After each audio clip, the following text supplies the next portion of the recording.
ಚಟಪಟ ಅಂತ ಒಂದು 5 ರಾಬ್ರಿ ಫಿಲಂ ಹೇಳ್ತೀನಿ, ಖಂಡಿತವಾಗ್ಲೂ ಹೋಗಿ ನೋಡಿ. ಫಿಲಂ ನೋಡಿದ್ಮೇಲೆ ಒಂದು ಒಳ್ಳೆ ಫಿಲಂ ನೋಡಿದೆ ಅಂತ ತೃಪ್ತಿ ಸಿಗುತ್ತೆ.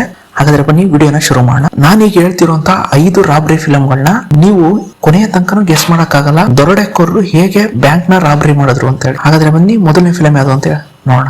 ಮೊದಲನೇ ಫಿಲಂ ಬಂದು 2006ರಲ್ಲಿ ಸ್ಪೈಕ್ ಲೀ ಡೈರೆಕ್ಷನ್ ಅಲ್ಲಿ ಬಂದಂತ ಇನ್ಸೈಡ್ ಮ್ಯಾನ್. ಇನ್ಸೈಡ್ ಮ್ಯಾನ್ ಗೆ IMDb 7.6 ರೇಟಿಂಗ್ ಸಿಕ್ಕಿದೆ. ಈ ಫಿಲಂ ಬಂದು ಜಿಯೋ ಹಾಟ್ ಸ್ಟಾರ್ ಅಲ್ಲಿ ಅವೈಲೇಬಲ್ ಇದೆ. ಇನ್ಸೈಡ್ ಮ್ಯಾನ್ ಅಲ್ಲಿ ಒಂದು ಸ್ಪೆಷಾಲಿಟಿ ಏನಪ್ಪಾ ಅಂದ್ರೆ ಕ್ಲೈಮ್ಯಾಕ್ಸ್ ಅಲ್ಲಿ ಹೇಗೆ ಇವರು ಬ್ಯಾಂಕ್ ಇಂದ ದುಡ್ಡನ್ನ ಆಚೆ ತಗೋಗ್ತಾರೆ ಅಂತ ನೋಡೋದೇ ಫುಲ್ ಟ್ವಿಸ್ಟ್ ಇರುವಂತದ್ದು. ಎರಡನೇ ಫಿಲಂ ಬಂದು 2001ರಲ್ಲಿ ಸ್ಟೀಫನ್ ಸೋಬರ್ಗ್ ಅವರ ಡೈರೆಕ್ಷನ್ ಅಲ್ಲಿ ಬಂದಂತ ಓಷನ್ 11.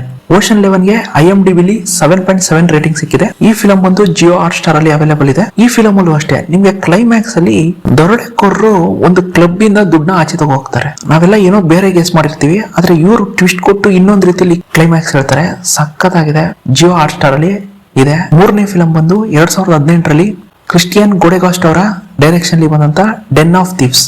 ಡೆನ್ ಆಫ್ ಥೀವ್ಸ್ ಗೆ IMDb 7 ರೇಟಿಂಗ್ ಸಿಕ್ಕಿದೆ. ಈ ಫಿಲಂ ಬಂದು ನೆಟ್ಫ್ಲಿಕ್ಸ್ ಅಲ್ಲಿ ಅವೈಲೇಬಲ್ ಇದೆ. ನಾಲ್ಕನೇ ಫಿಲಂ ಬಂದು 2003ರಲ್ಲಿ ಗ್ಯಾರಿ ಗ್ರೇ ಅವರ ಡೈರೆಕ್ಷನ್ ಅಲ್ಲಿ ಬಂದಂತ ದ ಇಟಾಲಿಯನ್ ಜಾಬ್. ಇಟಾಲಿಯನ್ ಜಾಬ್ಗೆ IMDb 7 ರೇಟಿಂಗ್ ಸಿಕ್ಕಿದೆ. ಈ ಫಿಲಂ ಬಂದು ಜಿಯೋ ಹಾಟ್ ಸ್ಟಾರ್ ಅಲ್ಲಿ ಅವೈಲೇಬಲ್ ಇದೆ.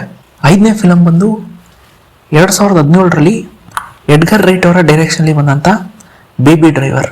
ಬೇಬಿ ಡ್ರೈವರ್ಗೆ IMDb 7.5 ರೇಟಿಂಗ್ ಸಿಕ್ಕಿದೆ. ಈ ಫಿಲಂ ಕೂಡ ಜಿಯೋ ಹಾಟ್ ಸ್ಟಾರ್ ಅಲ್ಲಿ ಅವೈಲೇಬಲ್ ಇದೆ. ನಾನು ಈಗ ಹೇಳಿದ್ನಲ್ಲ, ಒಟ್ಟು 5 ಫಿಲಮು. ಒಂದು ಇನ್ಸೈಡ್ ಮ್ಯಾನ್, ಎರಡನೇದು ಓಷನ್ 11, ಮೂರನೇದು ಡೆನ್ ಆಫ್ ಥೀವ್ಸ್, ನಾಲ್ಕನೇದು ದ ಇಟಾಲಿಯನ್ ಜಾಬ್, ಐದನೇದು ಬೇಬಿ ಡ್ರೈವರ್. ಈ 5 ಕೂಡ ಈ ವೀಕೆಂಡಲ್ಲಿ ಹೋಗಿ ನೋಡಿ ಅಂತ ಹೇಳ್ತಾ ಈ ವಿಡಿಯೋನ ಇಲ್ಲೇ ಮುಗಿಸ್ತಾ ಇದ್ದೀನಿ. ಧನ್ಯವಾದಗಳು ಸ್ನೇಹಿತರೆ.